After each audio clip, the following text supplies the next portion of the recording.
You're listening to Horse Radio Network, part of the Equine Network family. Welcome to Sleep Stories for Equestrians. I'm your host, Ashley Winch. We're so happy you're here to relax and unwind. If you fall asleep and miss the story, we will recap it at the beginning of the next episode. We've also selected and edited these stories for ultimate relaxation, removing any stressful bits without affecting the story's integrity, so you can focus on drifting off to sleep. With that, let's settle down and prepare for our story.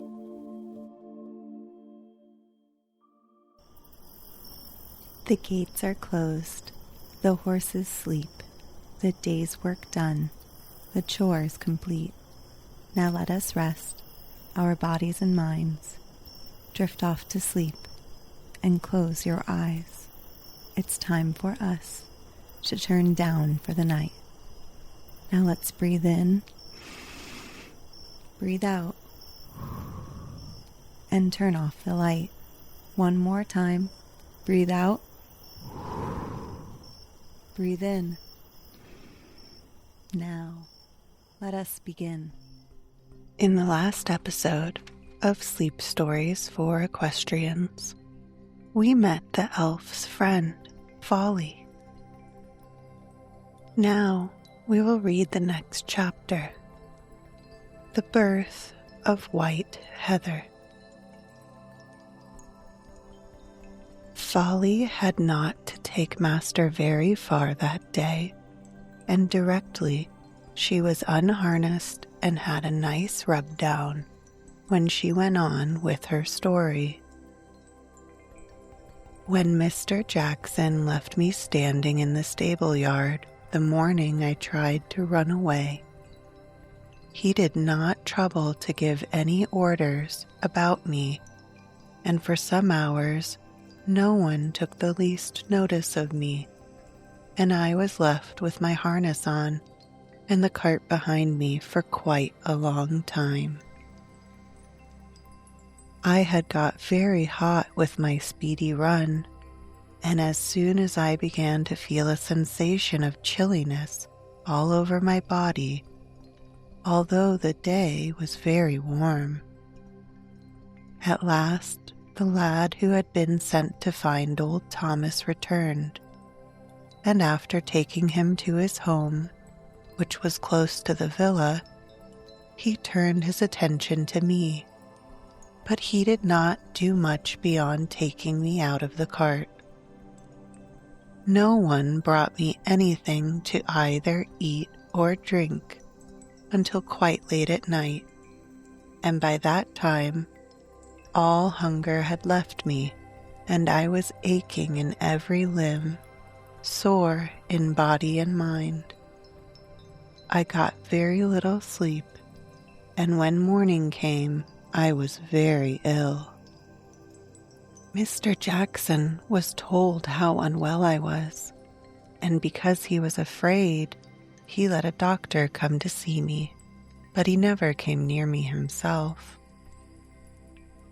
Do you mean to say, Folly, that even when you were ill, your master never came to see you? I asked. Why, our dear master is always about us if any of us are the least bit poorly. Yes, indeed, said Eros, and we get a lot of love and sympathy. I expect I shall be able to realize all this in time, answered Folly, and I do wish I did not find it so very hard to forget the past. Both Eros and I pleaded with her to try, because we did want her to feel happy and at home at the park, and we assured her again and again that she would have no cause to be miserable or afraid. But do go on telling us about yourself before you came here. Did you ever find out what that object was that frightened you so much, poor Folly? I asked. Yes, I did, for I heard Thomas telling the men how silly I had been to run away from such a trifling thing as Mrs. Jackson's straight white feather, which was the very height of fashion.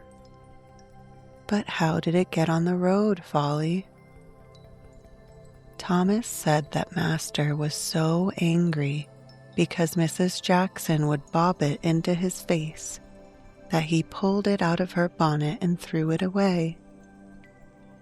And that was the strange white thing which had flown so swiftly past me and settled in my pathway, terrifying me nearly out of my senses. Did Mr. Jackson ever drive you again? No, I am thankful that he did not. As soon as ever I was better, I was sent to Tattersall's and sold for a good round sum. To whom, do you think? Neither of us are very good at guessing, dear Folly, Aros and I both explained. Well, even if you were, I don't think you could guess who bought me, and so I will tell you. It was Don's father. Don's father? Do you mean the father of the boy who stopped you when you were running away with Mr. Jackson? The very same. How strange. But surely you were happy with Don. With the young master, yes, bless him. He was the kindest and most tender-hearted of people, but I never seemed to be able to please his father, who was a very passionate old gentleman, nervous too, and exceedingly irritable. He couldn't understand my highly strung, sensitive nature, and he made me feel so frightened with his loud, angry voice that I was never at my best with him. When Don took me out, I always went well, and even ventured past fearsome-looking objects. He was never impatient with me, and often coaxed me on by his kind, gentle voice, telling me not to be afraid and promising not to let anything hurt me. By and by, I found the imaginary evils didn't hurt me, and I got quite brave when out with Don. But the old general, his father, never realized that I had grown better and wiser under his dear son's training, and whenever he took me out, he shouted at me so crossly and loudly that all my new courage fled, and I was so frightened that I couldn't go nicely and bravely past all sorts of objects. Surely you didn't bother about the cross old father when you were so happy with Don, Folly? Yes, I did, for Don loved that cross old man with all his heart, and when one day I returned to the stable alone, having thrown the old gentleman off my back, Don cried and cried, as though his heart would break, and all because I sent his father flying into a ditch.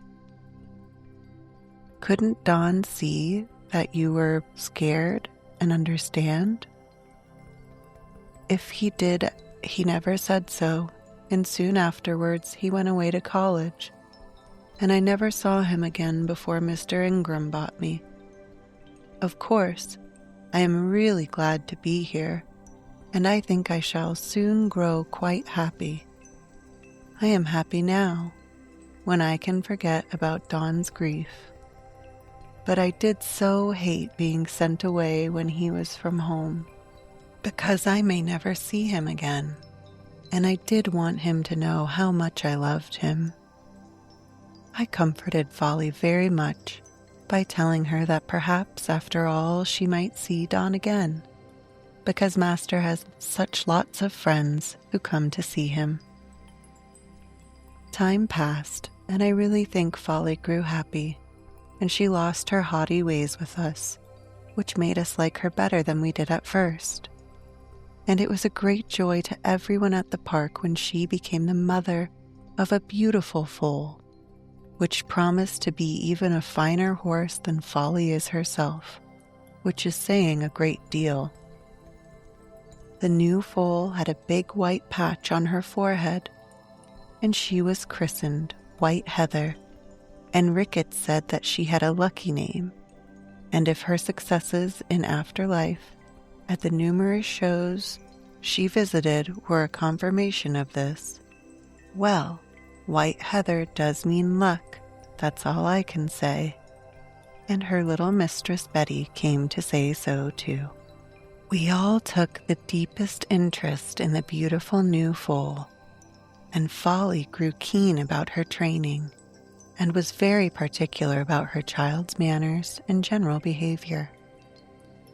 The memory of past unhappinesses grew dimmer and yet more dim, and Folly ceased to look upon anyone at the park as an enemy. White Heather was as playful as a kitten, and quite the favorite foal of the year. This also helped to soften the poor mother's heart and fill it with kinder, gentler feelings towards mankind. White Heather was to be used entirely for riding, and Ricketts undertook her training, and I heard Master say he wanted White Heather to turn into a very reliable horse indeed, because he wished to give her to a young friend of his. White Heather looked on the funny side of life, and although she was always very good and obedient, she often amused us very much by the queer stories she told. When she described her first sight of a motor car, she said she could not think what the dreadful thing was which came racing towards her, and she would have walked right up to it and given it a kick to see what it was made of, if Ricketts hadn't pulled her quickly to the side. "Weren't you afraid of it?" said Chanticleer. "Afraid? What's that?" asked White Heather, and curiously enough she really didn't seem to know what fear meant, for nothing daunted her or kept her back. She had inherited none of her mother's nervous fears, for which Folly felt very grateful.